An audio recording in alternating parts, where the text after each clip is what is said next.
പിണറായി എന്ന് പറയുന്ന വ്യക്തിയെ ഈ ഗതികേടിലേക്ക് എത്തിച്ചതാരാ? മുഹമ്മദ് റിയാസ് മരുമകനായി വന്നതിന് ശേഷം പാർട്ടിയിൽ നടത്തിയിട്ടുള്ള മാറ്റങ്ങൾ മതസൗഹാർദ്ദ സംവിധാനം തകരാൻ പോവുകയാണ് കേരളം.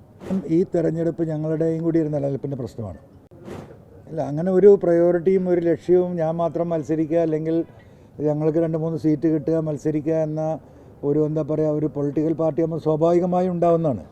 പക്ഷേ ഞങ്ങൾ അതിലേറെ പ്രാധാന്യം ഈ തെരഞ്ഞെടുപ്പ് ഞങ്ങളുടെയും കൂടി ഒരു നിലനിൽപ്പിൻ്റെ പ്രശ്നമാണ്. പിണറായിസവും മരുമോനിസവും കേരളത്തിൻ്റെ ക്യാൻസറാണെന്നും അത് അവസാനിപ്പിച്ചിട്ടില്ലെങ്കിൽ കേരളത്തിന് ഇന്ന് നാട്ടിൽ നിലനിൽക്കുന്ന മതസൗഹാർദ്ദ സംവിധാനം തകരാൻ പോവുകയാണ് കേരളം.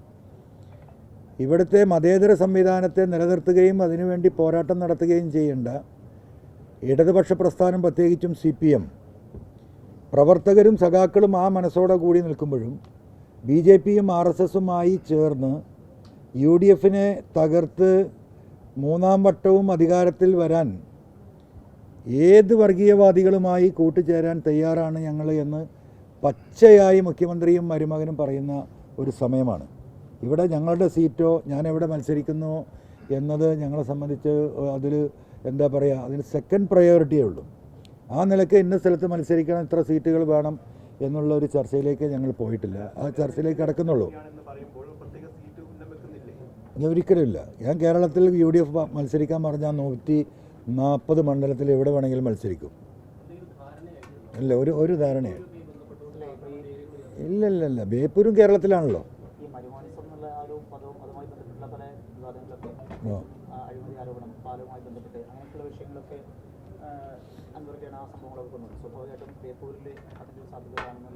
അല്ല, ബേപ്പൂരിൽ ഉള്ള സാധ്യത അല്ല. മരുമകൻ അവിടെ മത്സരിച്ചു. അപ്പോൾ പിണറായിസത്തിനെതിരെ നമ്മൾ സംസാരിക്കുമ്പോൾ തന്നെ പിണറായി എന്ന് പറയുന്ന വ്യക്തിയെ ഈ ഗതികേടിലേക്ക് എത്തിച്ചതാരാ? ഇവിടുത്തെ സഖാക്കൾ, ഇവിടുത്തെ കേരളത്തിലെ പൊതുസമൂഹം മനസ്സിലാക്കേണ്ടതാണ്. പിണറായിയുടെ വ്യക്തിത്വം പോലും അദ്ദേഹത്തിന് കളഞ്ഞു കുളിക്കേണ്ട ഗതികേടിലേക്ക് അദ്ദേഹത്തെ എത്തിച്ചത് ഈ പറയുന്ന മരുമകൻ തന്നെയാണ്. മരുമകൻ്റെ രാഷ്ട്രീയമാണ്.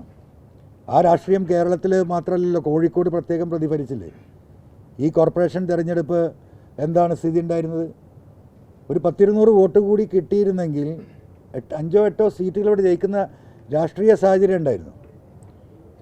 കേരളത്തിലെ കമ്മ്യൂണിസ്റ്റ് പാർട്ടിയെ തകർക്കാൻ, കമ്മ്യൂണിസത്തെ തകർക്കാൻ പിണറായി എത്രത്തോളം എഫേർട്ട് ഇപ്പോൾ എടുത്തുകൊണ്ടിരിക്കുന്നുണ്ടോ, അതേ എഫേർട്ട് ഈ പറയുന്ന കോഴിക്കോട് ജില്ലയിലെ രാഷ്ട്രീയം, CPMൻ്റെ രാഷ്ട്രീയം തകർത്തതിൻ്റെ അതിന് നേതൃത്വം നൽകിയ വ്യക്തി തന്നെയാണ് ഈ പറയുന്ന മുഹമ്മദ് റിയാസ്.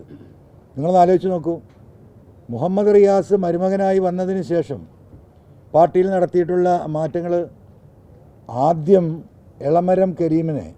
സഖാവ് എളമരം കരീമിനെ അന്നത്തെ പാർട്ടിയുടെ സെക്രട്ടറി ആയിരുന്ന മോഹനൻ മാഷയും കൂടി സഹായത്തോട് കൂടിയിട്ട് എളമരം കരീം സഖാവിനെ ഇവിടെ വെട്ടി. അത് കഴിഞ്ഞ് കുറച്ച് കഴിഞ്ഞിട്ട് മോഹനൻ മാഷ വെട്ടി. അത് കഴിഞ്ഞിട്ട് മെഹബൂബിനെ ഇവിടെ സെക്രട്ടറി ആക്കി. മെഹബൂബിനെ സെക്രട്ടറി ആക്കിയതിന് ശേഷം കോഴിക്കോട്ടങ്ങാടിയിൽ 4 ആളുകൾക്ക് താല്പര്യവും ബന്ധമുണ്ടായിരുന്ന നല്ലൊരു സഖാവായിരുന്നു പ്രദീപ് കുമാർ. അദ്ദേഹത്തെ മുഖ്യമന്ത്രിയുടെ പ്യൂണിൻ്റെ പണി കൊടുത്ത് സെക്രട്ടറിയാന്ന് പറഞ്ഞിട്ട് തിരുവനന്തപുരത്തേക്ക് പാക്ക് ഓഫ് ചെയ്തു. ഈ ജില്ലയിലെ രാഷ്ട്രീയം, CPM രാഷ്ട്രീയം അദ്ദേഹത്തിൻ്റെ കൈപ്പിടിയിൽ അദ്ദേഹം ഒതുക്കി. ഉത്തരവാദിത്തപ്പെട്ട പാർട്ടിയുടെ ഒരുപാട് നേതാക്കന്മാർ ഇന്ന് ആ പാർട്ടിയിൽ ഒരു സേയുമില്ലാതെ നിൽക്കുകയാണ്. അപ്പോൾ സ്വാഭാവികമായിട്ടും പിണറായിസത്തെതിരെ സംസാരിച്ച ഞാൻ മരുമോനിസത്തെതിരെയും സംസാരിച്ചിട്ടുണ്ട്. സ്വാഭാവികമായും മരുമോനിസത്തിനെ ഇവിടെ കൊണ്ടു നടക്കുന്ന മുഹമ്മദ് റിയാസ്, അദ്ദേഹത്തിൻ്റെ ഡിപ്പാർട്ട്മെൻറ്റുമായി ബന്ധപ്പെട്ട, അദ്ദേഹത്തിൻ്റെ മണ്ഡലവുമായി ബന്ധപ്പെട്ട, ഫറൂഖ് പാലവുമായി ബന്ധപ്പെട്ട 44 ലക്ഷം 2 മിനിറ്റ് വീഡിയോക്ക് വേണ്ടിയിട്ട്, 2 മിനിറ്റ് വീതമുള്ള 2 വീഡിയോക്ക് വേണ്ടിയിട്ട് 44 ലക്ഷം രൂപ ടൂറിസം ഫണ്ടിൽ നിന്ന് ചെലവഴിച്ചതിൻ്റെ കാര്യങ്ങളെക്കുറിച്ച് ഞാൻ സംസാരിച്ചിട്ടുണ്ട്. ഈ നടത്തിയ ടൂറിസവുമായി ബന്ധപ്പെട്ട് നടന്ന അഴിമതികളെ കുറിച്ച് ഞാൻ സംസാരിച്ചിട്ടുണ്ട്.